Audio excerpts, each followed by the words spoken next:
Well, we were talking about the state of R&B, and we cannot talk about the state of R&B without talking about other artists.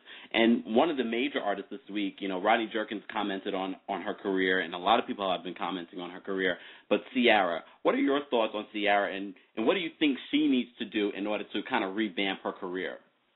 Well, to be honest, I think that you have different facets in the music industry. You have artists, you have performers, and you have entertainers. An entertainer to me is an artist and performer together, where every facet of their career they're involved. To be honest, I'm not a total entertainer because I'm not going to get up there and dance like that. I'll give you the drama. I act so I can give you the drama and all that. I'm not going to dance, though, so some people would beg to differ and say that I am an entertainer, but I really think I'm more of an artist. I write, arrange, record, mix some of my own records. You have people like Usher, who's an all-around entertainer. I think that Ciara is a performer.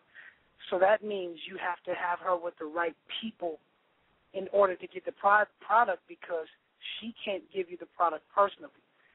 Someone can give her a record to sing, point her in the right direction, and if you give her a stage, she's going to perform her tail off like pretty much no other.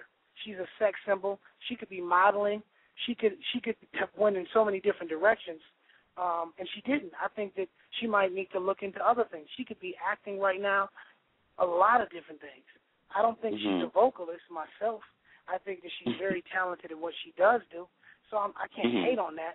But she just has to get with the right producers and writers. And a lot of times, I hate to say it, but these artists nowadays go to the same writers and producers. I deal with the politics all the time. I wrote a record for Lloyd called I Can Change Your Life. It was one of my favorite records I'd ever done. It was supposed to be a single. But because I wasn't a quote-unquote big-name writer or producer, they didn't make it a single. I wrote a record called Come Here for Jay Holiday on his album. After Bed and what was the second single, Suffocate, he wanted that record to be his next single. The label said no.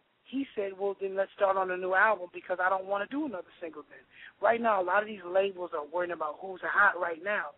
But by the time that project is done and comes out, the people that were hot might not be hot anymore.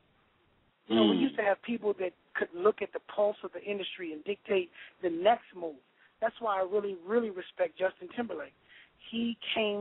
Every time he comes, he recreates a sound and recreates himself, just like Madonna. Same thing. A lot of artists you hear nowadays don't. They go and do what's hot at the moment. Yeah. Wow. So, first of all, thank you for that because I definitely like your perspective on, first of all, Ciara's career, but also the music, community. What advice? Because, Kempire Radio, we celebrate up-and-coming artists. We've had several different up-and-coming artists come here on the show. What advice, from things that you've learned in the past, from being in a group to being a solo artist to being in the industry today, what have you learned that you want other up-and-coming artists to learn, from the jump? Do it your way. Listen and take advice, but don't lose doing something that somebody else wanted you to do. You'll never forgive yourself because you'll always know in the back of your mind and your heart that you probably could have done it another way and it would probably been way more successful. And work hard and stay humble. I don't mean don't take advice, but keep your circle tight and not have yes men or yes women, but people around you that can be honest with you. Because I hear so many whack records from well-known artists, and cats be walking around playing the records, bobbing their head like the stuff is like amazing, and they don't. Just keeping it real. First of all, thank you again for being here on the show and just being very blunt and honest. But we can't have an interview with you without talking about some of the rumors and some of the drama that surrounds you. But let's talk about the whole Jagged Edge, the drama with the twins. What was that about? What happened? Okay, I'm gonna keep it all the way real with you. I'm gonna start with this. Okay. Me and my brother kind of dated two members of Destiny Child back in the day, in a sense. Okay. We were on the road with them. We liked them. They liked us. I can't even say we dated. I think it was a little crusty, little kids. The group members, the twins started dating two of those members, so there was friction anyway that we didn't really know about. It started there. We were cool. People think that we were about to sign with G Unit or whatever, and we were trying to be a certain way. When if you look at the second album, 50, before people knew who he was like that, was on a record called Jerk. He was on our album, and he never forgot that. He was always like, if you guys ever need anything, you know, I look out. So we did a record, and at the end of the record, I'm in the studio. I mean, for a long time, I was bitter with the industry. I would hear all these records and all these artists, and I felt I was more talented than, but they were getting heard, and I wasn't. So I'm in the studio. We were actually talking partially in the record Hatering You about Matthew Knowles and the whole Destiny Child situation, because if you look at the second Destiny Child album, Kelly was like my sister. And she says she thanks her big brother RL. We would talk all the time. Well, we had a conversation, and we had just done the duet. I had co-written the duet that we had done on Writings on the Wall, and they owed us a record. And at the time, they were a gold-selling group, and we were a 2 million selling, you know, group. So they were opening up for us on the road. So we were like, okay, we'll do this record, you know, with us as an even trade. Well, Mona Scott, who was managing us at the time, worked out a side deal instead, because Kelly called me. I had written a duet for me and her. Matthew was like, no, let Beyonce sing it. Me, knowing that was like my little sister, I said, no, I want Kelly to sing it. And he said, well, then let it be Kelly of Destiny Child. And I'm like, nah, it's supposed to be the whole group. And it became a big old thing with drama. So in the record, we took their track. If you listen, I said, I take this track because y'all took ours, basically. And it really wasn't no beef, you know, because I love Destiny Child. I think Beyonce and all them guys are amazing. But, you know, we were frustrated because we were seeing all these other people getting opportunities. So I was in the studio, and at the end of a record, they was really talking about all these artists that dance and don't sing and, you know, out here egotistically and walking around like the world is theirs. I say at the end of the record, yo, Jagged and 112, I'm feeling y'all, but I've been listening to these last couple records. Y'all better step y'all game up because we coming. Now, of course, we meant that like almost like basketball. It's like saying, yo, hey, I've been practicing all summer. You better be ready when we get on that court because it's on. You know, I'm old school. I come from the old school where I would see Prince. My mother grew up with Prince. I'd see him in the time, and they'd be going against each other, and they'd be beefing. But after that, it was cool. It was a healthy competition. Well, they took it somewhere else, and like 3 or 4 years later, a major radio station in Atlanta started talking about it like it was brand new. The guys had already heard the record. Me and 112, like me and Q are like brothers. I wrote his first single on his new album coming up. Me and Duran did the Forecast record for Jamie Foxx, so we was all cool, so they knew it was nothing. But, of course, the twins called in, you know, talking hard on the radio or whatever. And this was like 05. So I thought it was all cool and done with. So I guess they had seen my group member out and spoke about it, and it was cool. They had a big performance out here. I got all my crew together. My group members don't live in Atlanta, so it was me and my crew out here. We all come together. I spend an astronomical amount of money on the table up front at their show. I'm singing along, clapping, showing unity, and I noticed that they just shout out to everybody from the industry that's there except me, but I'm cool on that. Some media people asked me to take a picture with the group, come backstage. I'm like, nah, let them have their moment. All of a sudden, I come out of the bathroom, and there goes Divine Stevens, one of the twins, and Kyle standing right there. So they all pose like, come on, get in the picture. We all got our arms around each other, and the other twin goes, I can't even fake it, and causes a scene. Now, I had maybe like 2 drinks, because I don't drink as it is, so 2 drinks for me is bad. And I get on the mic with Jazzy, and I say something about how a lot of cats in the industry act like niggas, and I felt that way. Even if you do have an issue with me and there's media around, you're supposed to smile and take a picture and show unity to the audience and to all our other peers because there's other groups looking up to us. You know, you don't make fans choose. You make them go out and buy both albums. You know, and I said something, and it was I wish I hadn't cursed and said it the way that I have, but I was so hurt by the circumstances and how it went down that I said it a certain way. Well, I go to Q's birthday party, and Kyle, I guess they had mistaken what I said. I said I was with one of the twins, and I think Kyle. People say I think it's Kyle. I know who Kyle and Wingo are because me and Wingo are really cool as well. Well, Kyle gets on stage at Q's party, and he's drunk, I guess, inebriated, and commences to say something really negative. And had everybody at the party mad at him.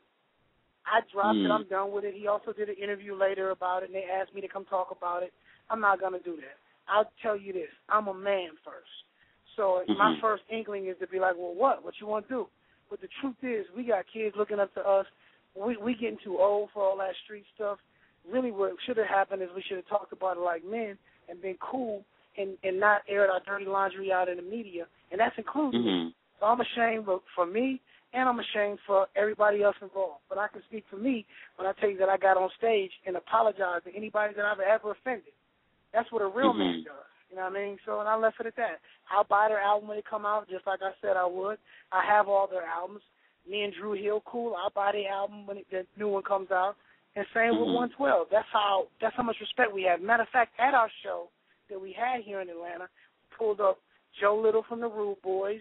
We pulled up my man from the OJs. And in the middle of our set, we pulled up Q from 112, sharing the spotlight. That's what it's about, because right now, in this industry, this fickle industry, us original groups from our era have to stick together. There's so much money we could be making going out here touring, and the audiences that want to hear us and see us come together, and we acting like niggas, just being honest.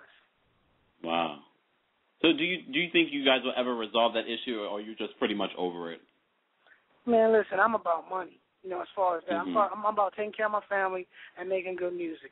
And there was supposed to be some shows in Australia with Jagged. What I do is yes, and I would smile doing it.